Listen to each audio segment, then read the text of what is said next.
Carlos Basso y Óscar Contardo.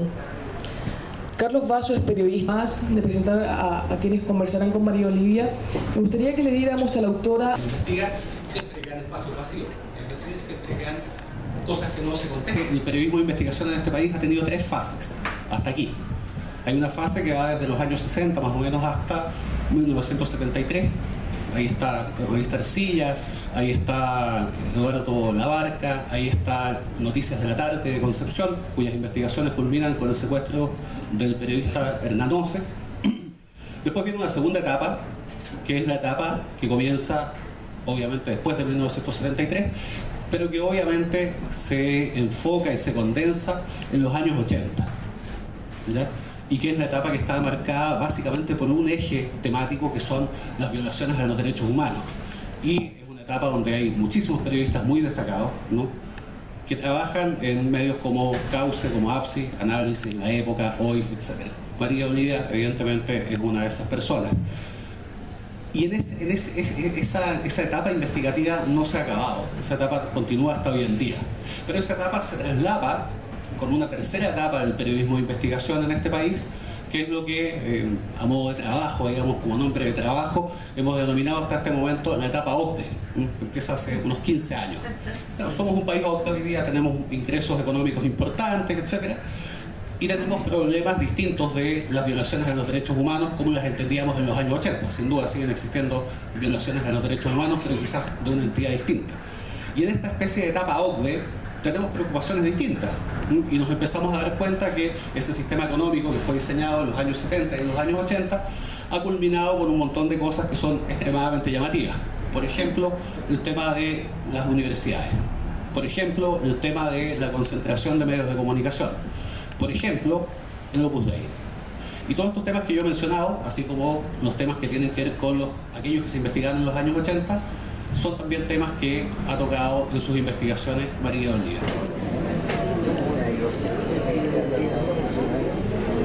Personaje que cautivaría parte de la burguesía de Madrid. Con su obra de Dios me recuerda a Riqueza y Piedad de la socióloga María Angélica Tumala. Mirado en retrospectiva, resulta sorprendente que este libro hubiera sido publicado por primera vez en 2003, antes de que el peso... El imperio del Opus Dei en Chile es un paseo por la cartografía de un movimiento surgido en el seno de una religión, el catolicismo romano, que tiene como rasgo fundamental la propia conciencia de su poder y el grado en el que ese poder depende del control sobre las vidas y conciencia de los fieles. Un microcosmos que se ordena minuciosamente por listas de pecados, días de misa, jornadas de rosario, confesiones periódicas, sentirse malo, sentirse bueno, sentirse a salvo, jurar obediencia y temer de la voluntad del Señor, porque Él todo lo ve, todo lo sabe, todo lo perdona, todo lo conoce. Ese microcosmos forma parte de un plan mayor, un plan que sobrepasa con mucho la vida de una generación, de un siglo o una nación y se extiende su horizonte en el tiempo. El imperio del Opus Dei es el relato de una investigación que arranca justamente en ese punto, en el microcosmos, el de la privada relación con el catolicismo en el seno de lo doméstico cotidiano.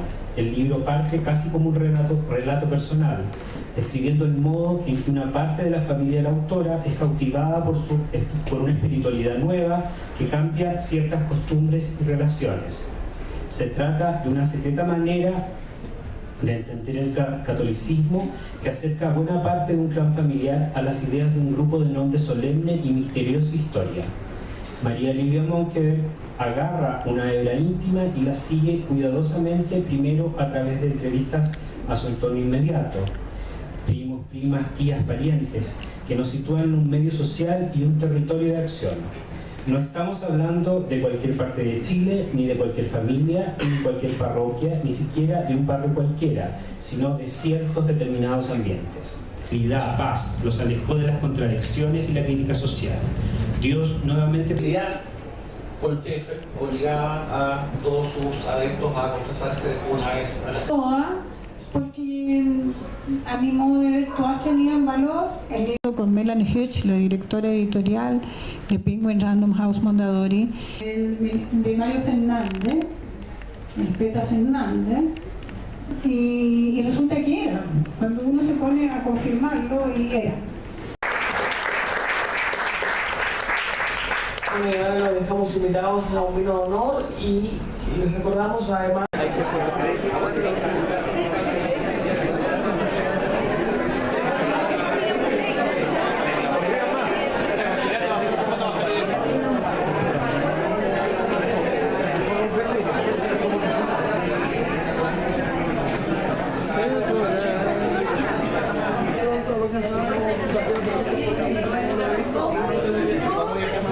Precisamente porque estaba agotado hace mucho tiempo y es divertido, así como la gente lo pide. Había muchas personas que se habían acercado a pedir una reedición, a que querían, y uno va viendo y 13 años que salió, 8 años aproximadamente que estaba agotado. Hay nuevas generaciones, te diría yo, nuevos públicos, porque a lo mejor en un comienzo, pese a que tuvo en su momento, fue muy leído el libro original, sin embargo uno podría pensar que era más dentro de un mundo, más ligado a la cultura católica, por decirte. En la medida que Opus Dei ha ido creciendo, yo creo que le parece interesante a públicos que van más allá de eso, porque se va comprendiendo que esto no se trata solo de un movimiento religioso, se trata de un movimiento dentro de la Iglesia Católica, pero que tiene mucha influencia en lo político, en lo económico, en lo educacional. En el caso mío yo me fui dando cuenta en las sucesivas investigaciones que iba haciendo, cómo me aparecían personajes del Opus Dei. Entonces también era como, sentía como la necesidad de conversar, de comunicar esta relación que se va estableciendo con esos personajes, como te digo, que uno los iba encontrando por el camino. Hubo, yo contaba aquí, para mí un detonante, y ese detonante fue cuando supimos que era nombrado ministro del Interior Mario Fernández, el Peta Fernández, como le decían históricamente, que era es un militante demócrata cristiano. Ya es raro que un demócrata cristiano sea Opus Dei, pero más raro podría parecer que entrara a un gobierno de la nueva mayoría de este Partido Comunista también. Es una cuestión que salía muy curiosa, de hecho algunos medios lo dijeron así al comienzo. Yo no tenía idea, si bien había investigado mucho lo Opus Dei, no tenía idea que Mario Fernández era Opus Dei.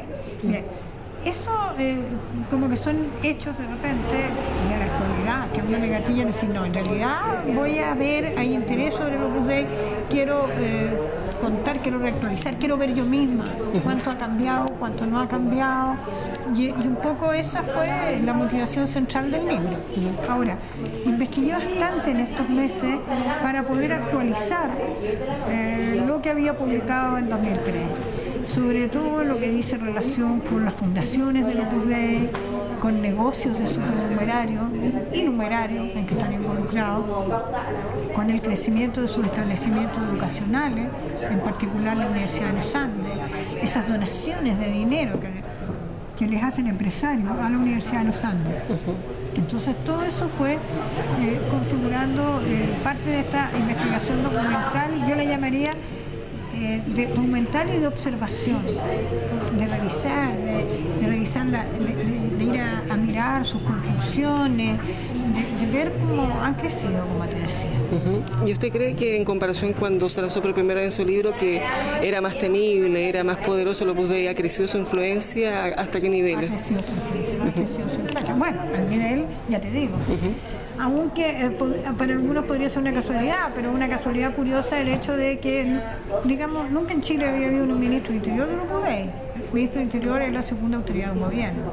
Pero además, miremos en lo político nomás. Y tú tienes que, también fue presidente y senador, pero en este minuto también es el vicepresidente, una persona con mucho poder en Renovación Nacional. Eso no lo alcancé a poner, el cargo de vicepresidente de Carlos Larraín Peña, porque justo cuando ya estaba el libro en imprenta, que reapareció de nuevo en el escenario. pero tú tienes otro supernumerario como Joaquín Lavín, que acaba de sacar en las elecciones municipales de octubre proporcionalmente a la segunda mayoría nacional, como alcalde de Las Condes que queda. Y así tú tienes muchos otros personajes en lo político, en lo económico. Te decía que recibe muchas donaciones la Universidad de Lausanne, donaciones que hicieron posible la construcción de la clínica de la Universidad de Lausanne. ¿Quién es el principal donante, como lo fue de la universidad y ahora de la clínica? Es Eduardo Fernández León.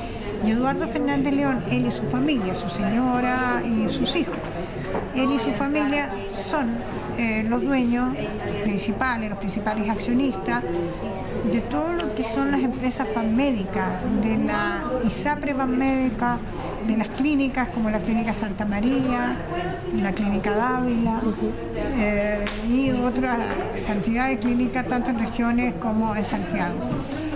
Además, junto a Juan Hurtado son los dueños del Consorcio Nacional de Seguros, son los dueños de la minera Punta del Cobre, gente que se favoreció también con las privatizaciones de las grandes empresas del Estado o de algunas de las empresas del Estado, como es el caso de una planta minera de Nami, como es el caso del TEL, que hoy es presidida por Juan Hurtado, que es un socio de Eduardo Fernández y cuñado de Carlos Larraín. Te vas dando cuenta que las vinculaciones son muchas. Otro de los poderosos empresarios de Opus Dei, como Fernando Larraín Peña, que fue del grupo Cruzar la Reina en los años 70 y 80, que después tuvieron un hecatombe, pero logró resucitar económicamente y es el principal socio de la empresa financiera Larraín Vial. Así una mezcla. Están muy presentes en el escenario económico, en el escenario educacional y en el político, o sea, más allá de lo netamente religioso. Y por último, ¿qué le recomendaría a las nuevas generaciones que no leyeron en su momento por primera vez este libro, que ahora con esta revisión van a leer? Bueno, ojalá lean. Yo creo que las nuevas generaciones en general uno tiene que impulsarlas a la lectura del libro de papel, digo yo, porque creo que se leen mejor los libros en papel. Y para ubicarnos dónde estamos. Yo lo que hago es tratar de develar. No se trata de velar, que se sepa, que conozcamos, porque eso nos va a ayudar a entender el país que vivimos, a entender cómo detrás de políticas públicas, sea en lo económico, sea en lo valórico. En el caso de Opus Dei, por ejemplo, otra novedad entre comillas, pero que hay respecto a 2003, es que hay un obispo que se ha ido haciendo sumamente poderoso, que es el obispo de San Bernardo, Juan Ignacio González Errázuriz. Tú ves que cada vez que hay una discusión, puede ser, antes fue sobre el matrimonio, sobre el divorcio, hoy día es después fue en la píldora del día después, hoy día puede ser sobre las causales de aborto o sobre el matrimonio gay. Te vas a encontrar con la voz de Juan Ignacio González Errázuriz, que es uno de los curas más importantes de la Opus Dei, es el obispo de San Bernardo. Entonces, nosotros, y sobre todo las generaciones nuevas, las generaciones que vienen detrás de uno, para conocer mejor nuestro país, no debieran. O sea, primero tienen que leer en general, pero por otro lado, leer y entender de qué se tratan movimientos como este. No es un grupo religioso, no es solamente, no es algo que es una moda y se va a ir, no, aquí hay una instalación de una manera de ser, de una manera de vivir, la religión y la vida al final.